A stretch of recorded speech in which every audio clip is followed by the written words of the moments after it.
Boa tarde, povo. Ai, tá fraco demais. Boa tarde, povo. Graça e paz, amém. Agora dá né? A gente tá terminando hoje uma série em Filipenses. Na verdade, só no primeiro capítulo de Filipenses, né? E ainda assim, sem ser exaustivo, a gente tá pincelando algumas coisas que nos chamam a atenção. E nesse caminho que a gente vai, eu quero te convidar a abrir a palavra de Deus em Filipenses, no primeiro capítulo, e a gente vai ler dos versos 12 até o verso 30. E eu vou pedir a você para estar bem atento à leitura, porque aqui e ali eu vou te convidar para ler comigo, tá certo? Então, Filipenses, primeiro capítulo, do verso 12 até o final do capítulo. Você pode começar lendo comigo esse verso 12 e 13, por favor. Diz assim, ó: quero ainda, irmãos, cientificar-vos de que as coisas que me aconteceram têm antes contribuído para o progresso do Evangelho, de maneira que as minhas cadeias em Cristo se tornaram conhecidas de toda a guarda pretoriana e de todos os demais. E a maioria dos irmãos, estimulados no Senhor por minhas algemas, ousam falar com mais desassombro a palavra de Deus. Alguns, efetivamente, proclamam a Cristo por inveja e porfia. Outros, porém, o fazem de boa vontade. Estes, por amor, sabendo que estou incumbido da defesa do Evangelho. Aqueles, contudo, pregam a Cristo por discórdia, insinceramente, julgando suscitar tribulação às minhas cadeias. Todavia, que importa? Uma vez que Cristo, de qualquer modo, esteja sendo pregado, quer por pretexto, quer por verdade, também com isto me regozijo. Sim, sempre me regozijarei. Sim, sempre me regozijarei, porque estou certo de que isto mesmo, pela vossa súplica e pela provisão do Espírito de Jesus Cristo, me redundará em libertação, segundo a minha ardente expectativa e esperança de que em nada serei envergonhado, antes com toda a ousadia, como sempre também agora será Cristo engrandecido no meu corpo, quer pela vida, quer pela morte. Você pode ler comigo o verso 21. Porquanto para mim o viver é Cristo e o morrer é lucro. Entretanto, se o viver na carne traz fruto para o meu trabalho, já não sei o que hei de escolher. Ora, de um e de outro lado, estou constrangido, tendo o desejo de partir e estar com Cristo, o que é incomparavelmente melhor.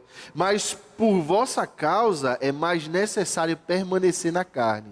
E convencido disto, estou certo de que ficarei e permanecerei com todos vós, para o vosso progresso e gozo da fé, a fim de que aumente quanto a mim o motivo de vos gloriardes em Cristo Jesus, pela minha presença de novo convosco. Leia comigo, por favor, versículo 27.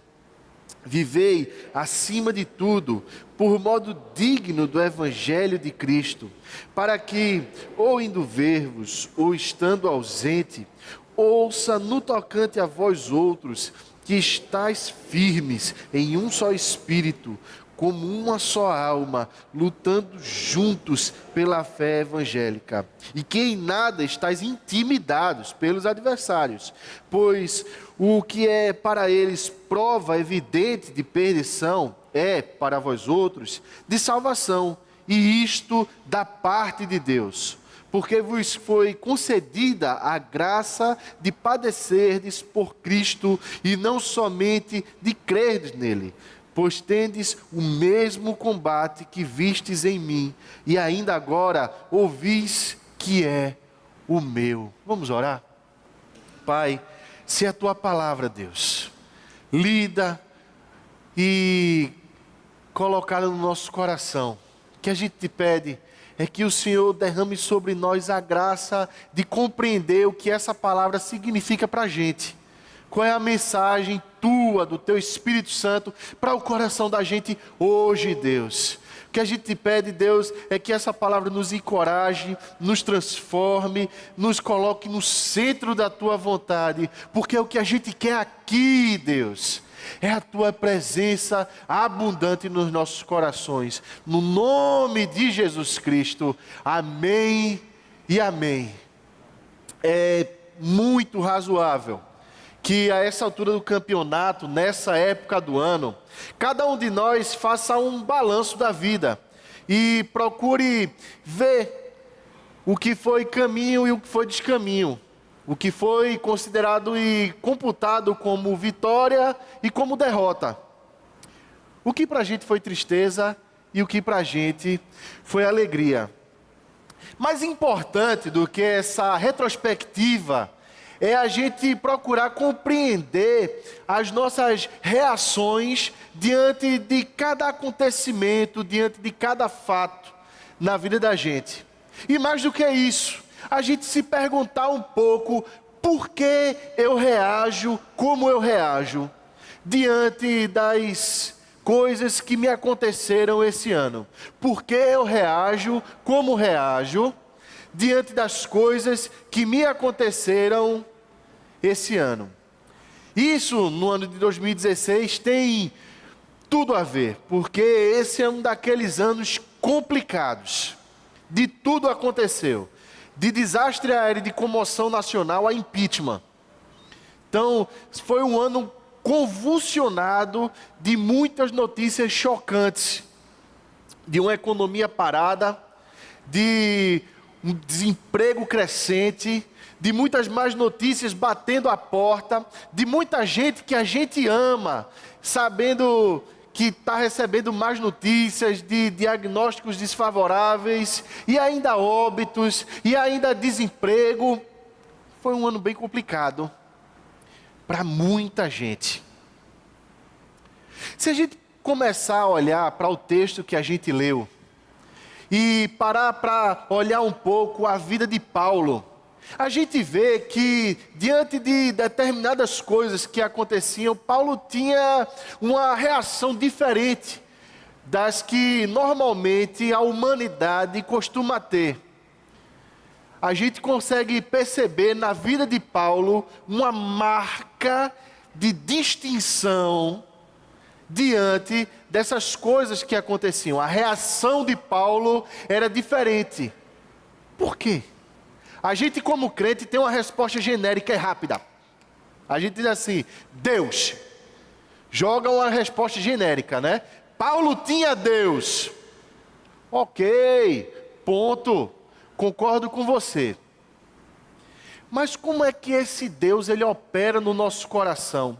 A ponto de nos afetar de uma maneira tal que as nossas reações diante dos fatos mais tristes da realidade, mais angustiantes da realidade, eles se tornem não para nós motivo de computação de desgraça, mas antes ele entra para a contabilidade da vida como oportunidade de crescimento. E aí eu quero te convidar, meus irmãos. Te convidar, meus irmãos, é difícil. Eu quero convidá-los, amados irmãos, a pensar na vida da gente, pensar nas nossas reações com relação ao nosso passado, presente, e pensar no futuro, de acordo com esse texto que a gente leu. Como é que esse Deus que domina, nos afeta a ponto da gente conseguir ter condições emocionais, espirituais, até mesmo física, de suportar, de avaliar, de viver e de sonhar futuro diante de Deus. Paulo, ele tinha uma coisa diferente demais nele. Ele tinha uma comunhão com Deus profunda. Ele tinha uma intimidade com Deus profunda. Essa é a chave da compreensão da reação de Paulo. No entanto, muita gente vai dizer que tem comunhão com Deus, que conhece a Deus, que, enfim, vive na igreja e que tem ministérios e que muita coisa faz em prol dessa intimidade com Deus. Mas a pergunta que eu quero te lançar, já que às vezes a gente arroga para a gente uma profundidade que talvez a gente nem tenha, é exatamente essa. Você seria capaz de dizer, como Paulo falou, o meu viver é Cristo e o meu morrer é lucro? Será que a gente tem essa capacidade?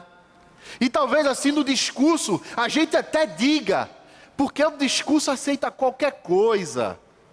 O discurso é fácil, a palavra que sai da boca da gente é muito fácil. É muito bom para mim, por exemplo, como pastor, chegar aqui na frente e dizer: meus amados irmãos, para mim o viver é Cristo e o morrer é lucro.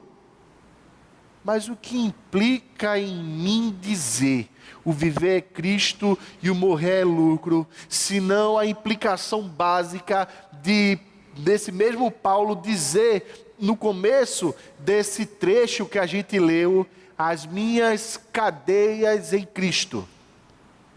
Verso 13 traz essa realidade. Paulo fala assim: as minhas cadeias em Cristo. É outra forma de dizer: o meu viver é Cristo e o morrer é lucro. As minhas cadeias em Cristo. Em outras palavras, o que Paulo queria dizer aqui era: os meus gostos, as minhas aptidões, tudo que compõe o meu coração e o meu ser, está a serviço de Jesus Cristo. Todo o direcionamento da minha vida, o meu planejamento pessoal, tudo aquilo que eu entendo como sendo algo bom para a gente, pertence a Cristo. Em outras palavras, Paulo estava fazendo uma declaração de integridade. Paulo estava dizendo: meu coração é todo voltado para Cristo. Isso é fundamental para a gente saber aonde é que o nosso coração está algemado. Porque, olha só o que Timothy Keller fala, tão interessante. Ele diz assim, Timothy Keller, que do coração flui o nosso modo de pensar, nossos sentimentos e as nossas ações. Aquilo em que o nosso coração confia, a mente justifica, as emoções desejam e a vontade implementa. Em outras palavras, se o teu coração está todo voltado para esse Jesus Cristo, se o teu planejamento para esse ano foi todo voltado para Jesus Cristo, bênção, você está chegando no final de 2016 complicado, mas você está chegando inteiro.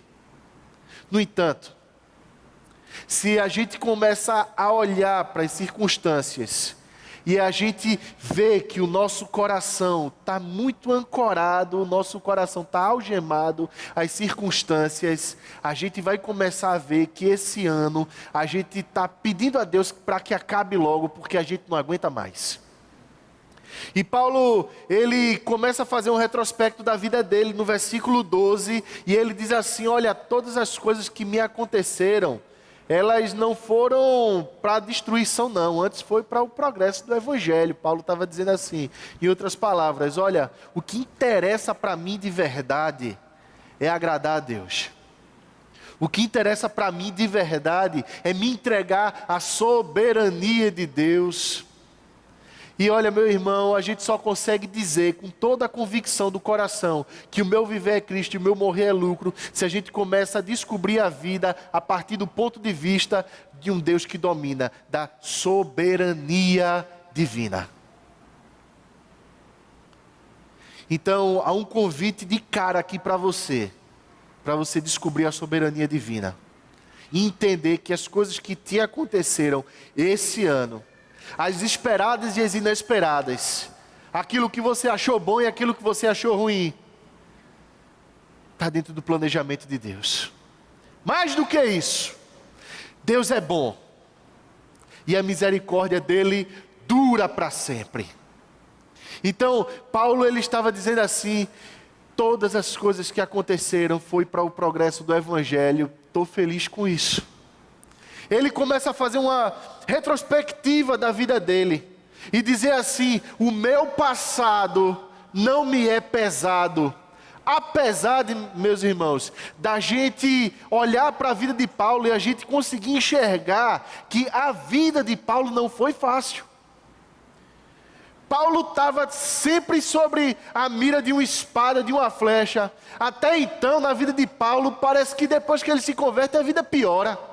Porque ele passa numa cidade e é apedrejado, passa em outra, é descredibilizado. Ele vai para outra cidade, tem que sair fugido. Vai para outro lugar, as pessoas chamam ele de tagarela. Ele chega lá em Filipos, é açoitado e colocado nu.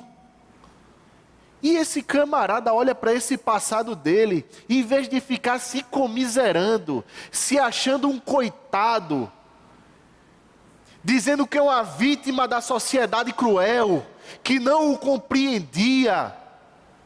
Ele olha para esse passado e diz assim: foi para o progresso do Evangelho, eu estou feliz com o meu passado.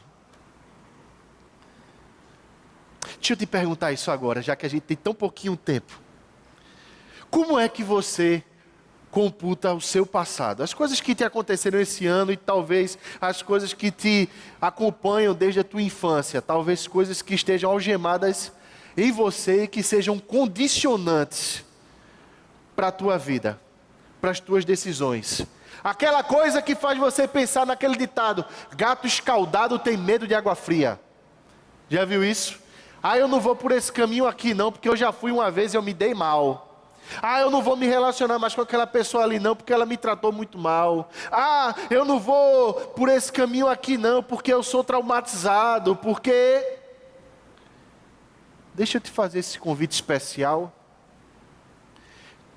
Pega o teu passado e começa a compreender ele sob a ótica e as lentes da soberania divina. E você vai encontrar cura para a tua alma. Pega teu passado e começa a olhar e dizer: se Deus ele me trouxe até aqui e eu estou vivo, é porque essas coisas não me destruíram. Eu estou nas mãos de um Deus soberano que toma conta de mim. Aí eu quero te perguntar de novo: existe alguma razão forte o suficiente diante da soberania de um Deus bom que ainda te deixa algemado? O que seria forte o suficiente para te amarrar? De repente o seu passado foi até muito bom, não é? E você olha para o passado e aponta sempre para um passado perfeito. Diz: ah, mas antigamente era muito melhor. Antigamente os mais jovens respeitavam os mais velhos. Antigamente não existia bullying. Antigamente as coisas eram mais fáceis. A gente saía da universidade, tinha 2 empregos na porta esperando a gente ia escolher. Antigamente, hoje é muito problemático e talvez não seja o passado que te acorrente, seja o presente que te acorrente. Você olha para as circunstâncias de hoje e você se apavora. Porque de repente, meu irmão, o desemprego bateu na tua porta hoje. E amanhã é segunda-feira e você vai estar em casa. E aí? Porque amanhã tem conta para pagar. Amanhã de repente tem uma folha de 13º para você completar até o final do mês na sua empresa. De repente, amanhã você tem que se degladiar com um casamento falido. De repente, amanhã, você vai ter que se deparar com a realidade que você não passou no Enem esse ano, ou que seu filho não passou no Enem esse ano, ou então que está chegando no final do ano, e para muita gente é muito constrangedor se deparar com família, porque tem tanta coisa de família mal resolvida para o passado, para trás, que o presente é um terror.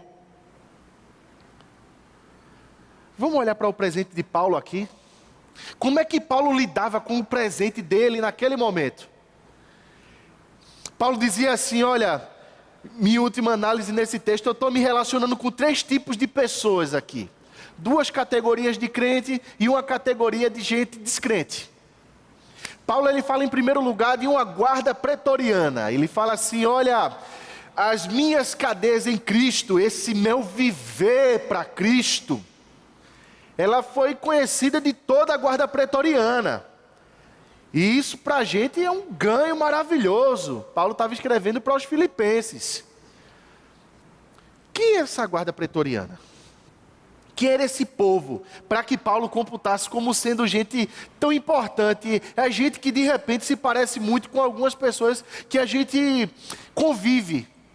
Guarda pretoriana eram basicamente soldados jovens, filhos de famílias de classe média, que ganhavam 3 vezes mais do que um soldado normal e que em vez de se aposentar depois de 25 anos de serviço, eles se aposentavam em 16 anos. É o sonho de todo brasileiro, né, hoje em dia, né?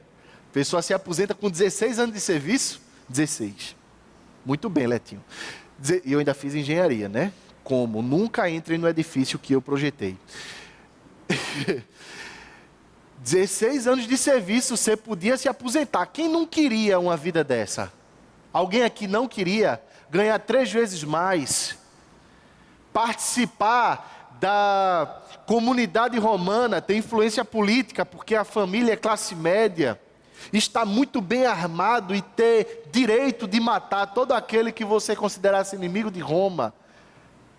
Você está fazendo parte da elite, da nata da sociedade. Uma pessoa dessa precisa de quê? E de repente a gente olha para esse tipo de gente hoje. Que é empresário forte, rico. Crise para ele é bobagem. Ele não conhece a crise.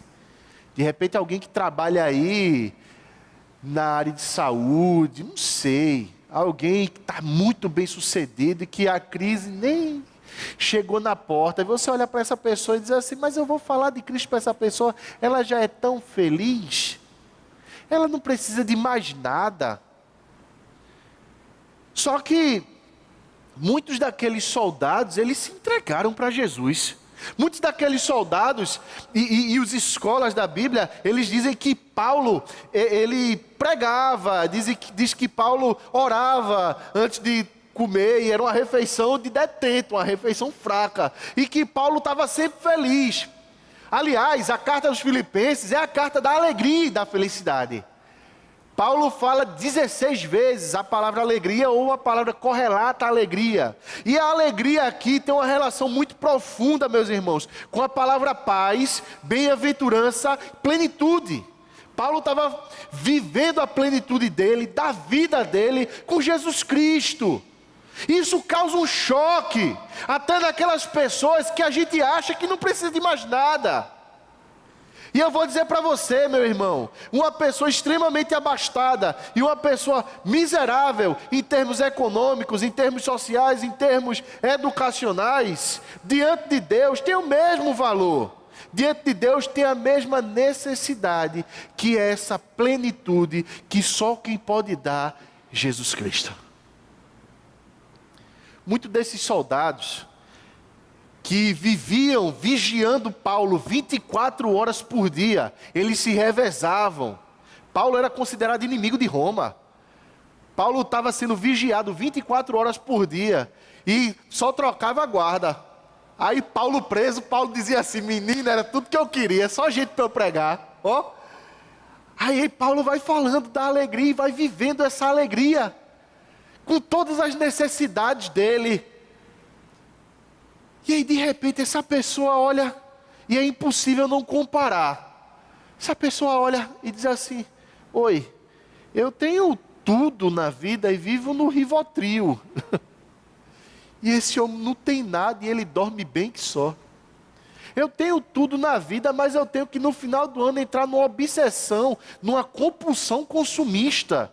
E se eu não ganhar aquele presente, eu não estou feliz. Se esse ano eu não trocar o carro, eu não estou feliz. Se esse ano eu não trocar o celular, eu não estou feliz. Se esse ano eu tiver que tirar alguma coisa do orçamento, a minha vida passou a não ter mais sentido. E ele olha para Paulo, uma pessoa que está miserável, e é feliz. Ele diz, eu quero essa alegria aí. Porque a alegria, meu irmão, não é uma coisa que se compra em barraca. A alegria é uma coisa que se brota no coração como dádiva divina. E a alegria, ela é uma decorrência, ela é uma consequência, ela é um desfecho, ela é uma implicação básica de você dizer assim, o meu viver é Cristo e o morrer é lucro. Porque agora você não é mais cidadão do reino da terra, você é cidadão do reino dos céus. E tudo aquilo que você de fato precisa, o teu Deus te dá. E aí você está infeliz pelo quê? Qual é o presente mais complicado?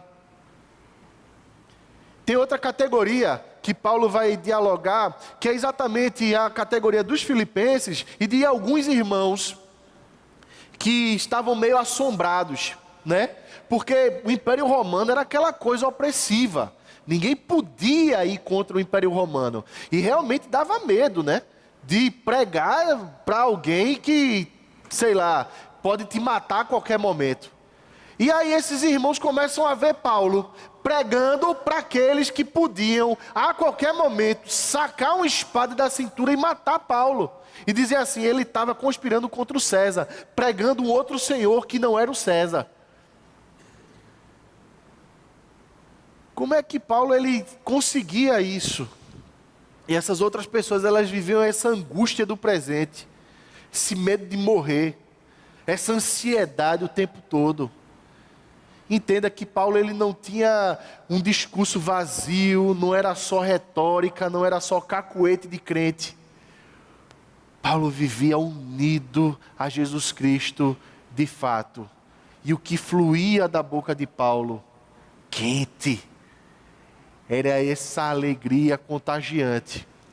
E quando essas pessoas começaram a ver que essa prisão de Paulo, ela passou a ser conhecida da guarda pretoriana, as pessoas no palácio começavam a dizer, ó, tem um cara aí totalmente esquisito, que ele nada contra a maré com muita facilidade, porque ele vive uma alegria que não é normal.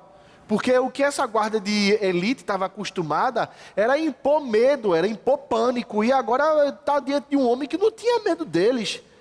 O medo é uma coisa que brota no coração. E se você não tem medo no coração, meu irmão, você sai para a vida leve. O seu presente é leve. Você não tem medo da vida. Você está com medo de quê? Deixa eu fubalizar. Alô, irmão! Isso está passando e ele depois vai assistir, depois eu apanho. Mas eu não tenho medo. Vou fubalizar de novo. Alô, irmão! Você está com medo de quê no seu presente? Deixa essa soberania divina inundar teu coração, a tua mente. Te despertar, te dar um sacode, dizendo assim, menino, menina, para de ter medo e confia em mim. Prega o evangelho com desassombro, porque senão só sobra a casca. E essa é a terceira e última, meu Deus, que pouco tempo. Essa é a terceira e última categoria de gente. Era gente que pregava o evangelho só com a casca. Com inveja, ou porfia, ou em outra tradução, ou por ciúme ou por inveja, pregava o evangelho. Chegou um Paulo lá, na região, e nessa região tinha uma igreja, e esse Paulo começa a pregar, e ele fala com vida e verdade, ele está atado a Cristo com verdade, só que tinha gente lá, que podia até ser crente de verdade, mas eles começaram a olhar para Paulo e ter ciúme de Paulo, e ter inveja de Paulo. Sabe esse tipo de gente que tem a mentalidade pequena, e que sofre dessas coisas que as pessoas chamam de síndrome do pequeno poder? Aqui é o meu espaço, ninguém pode mexer aqui. E chega esse forasteiro, e começa a pregar, e as pessoas começam a se converter.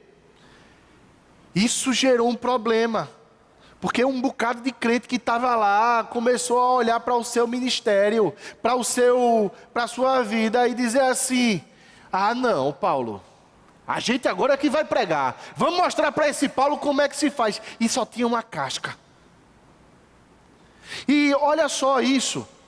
Muitos dos escolas da Bíblia, muitos dos comentaristas mais ilustrados dizem assim: muita gente era crente de verdade. Só que pregar o evangelho da boca para fora, sem vida, é um risco que todos nós corremos no momento que a gente se afasta de Deus. Porque depois de um certo tempo de igreja, a gente cria cacuete e sotaque de crente, não é? E é tão ruim escutar certas verdades. Mas a verdade sempre é contundente, né? A verdade sempre é verdade. Às vezes, a verdade, ela nem tem que ser gritada. E todo mundo está vendo, só que ninguém quer comentar. Eu podia citar algum exemplo aqui da retórica e da filosofia. Eu podia até citar outro exemplo aqui dos cantadores nordestinos, que eu gosto que só. Mas eu vou citar um exemplo que aconteceu comigo e com Sofia. A gente estava saindo da escola de Sofia. E aí, Sofia vinha conversando com a coleguinha, né? Dizendo assim: a minha irmã já nasceu, ela já saiu da barriga da minha mãe. Aí a coleguinha respondeu assim, e a mãe, e vinha eu, né? Vinha a Sofia e a pessoinha na frente, e eu e a mãe da menina atrás, né? A gente andando. Aí lá vem, e a menina respondeu para Sofia: a minha irmãzinha também nasceu, minha mãe não está mais grávida, só está gorda, né, mãe? Eu procurei um buraco. Na hora, eu não olhei para a cara da mulher, eu olhei para o chão, olhei para o céu, para o chão, para o céu. Aí a gente faz aquele gesto, né, de, pois é, tá tarde, vamos andando, Sofia aérea, sem entender nada. E eu fui embora com a Sofia, porque era verdade. As verdades às vezes são tão difíceis de admitir, não é? Às vezes é tão difícil a gente admitir a verdade que a gente está morno na fé, não é? Aí Deus traz a gente para aqui, para a casa dele, e dá um choque na gente e diz assim: acorda, menino! Ô povo de Deus! Tá chegando o fim de 2016 desse jeito, é? Foi para isso que eu te criei. Foi não, presta atenção, acorda! É tempo de despertar, de parar com essa cabecinha pequena, dessas picuinhas, de se comparar com o outro. Olha o ministério do outro, ele está numa posição invejável, ele está ganhando não sei quantos cruzados novos. Teve um bocado de gente que já ficou milionário aqui, não já? Minha mãe ganha não sei quantos milhões no Banorte, ó. Aí Paulo aponta para o futuro agora e a gente termina por aqui, porque a gente tem bem pouquinho tempo. E eu quero fazer um convite para você, que está lá nos últimos versículos. Paulo fala sobre ardente expectativa. Paulo fala sobre esperança de um futuro. Só que a esperança do futuro de Paulo é assim, ó: eu quero morrer. Vê que esperança massa. A gente vive a vida inteira fazendo contabilidade para adiar o dia da nossa morte. E Paulo está dizendo assim: rapaz, eu queria morrer. Porque estar com Jesus Cristo na glória é incomparavelmente melhor. No entanto, eu entendo que para hoje é melhor ficar na carne. Entenda, ficar na carne não é nada disso que você está pensando. Ficar na carne é no corpo, ficar aqui. Porque Paulo está dizendo assim, em outras palavras: rapaz, eu estou vivendo o reino dos céus aqui, eu estou vendo o fruto do meu trabalho. A vida aqui é boa e vai ser boa no futuro. Eu tenho essa ardente expectativa, porque eu sei em que eu tenho crido. O que é que eu vou esperar de 2017? Sob a ótica da soberania de Deus. Como é que a gente percebe um 2017 melhor, apesar das circunstâncias? Olha a vida sob a ótica da soberania de um Deus bom. Vou repetir para você. Olha a vida sob a ótica da soberania de um Deus bom. Vou repetir porque talvez você não tenha entendido. Olha a vida sob a ótica da soberania de um Deus bom. É mais do que otimismo da Rede Globo. Hoje é um novo dia de um novo tempo que começou. O ano vira, a música é a mesma, né? Aí vai ter especial de Roberto Carlos, né? Vai ter cidra xerejé na casa de muita gente, né?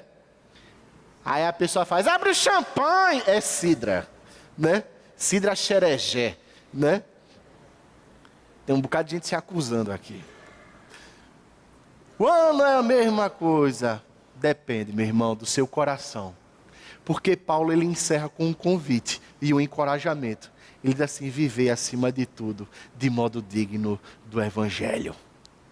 E esse modo digno do Evangelho é exatamente esse. Olhe a vida sob a ótica da soberania de um Deus bom. Tem medo não. Fica ansioso não. Não sofra da síndrome do pequeno poder não. Deixa essa soberania inundar teu coração. Isso é uma oração que você pode fazer a Deus, sabia? Que coisa maravilhosa. Aí Paulo vai dizer assim, olha, foi dada a vocês a graça de padecer esse mesmo padecimento que eu tenho. E a gente não computa isso como desgraça, a gente computa isso como graça. Viver a vida algemado a Cristo é muito melhor do que viver a vida algemada ao peso do passado. É muito melhor do que viver a vida algemado sob o peso do presente. E é muito melhor do que viver a vida algemado sobre o medo galopante de um futuro terrível. Viva a vida sob a soberania de um Deus bom. Talvez você tenha que admitir a verdade que até aqui não foi assim com você. Mas está na hora e no momento da gente pedir a Deus uma coisa diferente. Vamos orar? Pai, se é o pedido do nosso coração, que a gente viva a vida dessa maneira, Deus. Entregue a tua soberania. Entregues, rendidos, algemados a Jesus. A ponto da gente dizer, para onde esse Jesus for, eu vou. O que importa, o que interessa é a vida com esse Jesus.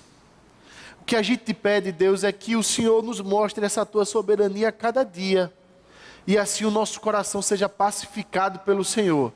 E assim o nosso coração seja assim, Deus, totalmente alegre, satisfeito, pleno, bem-aventurado no Senhor.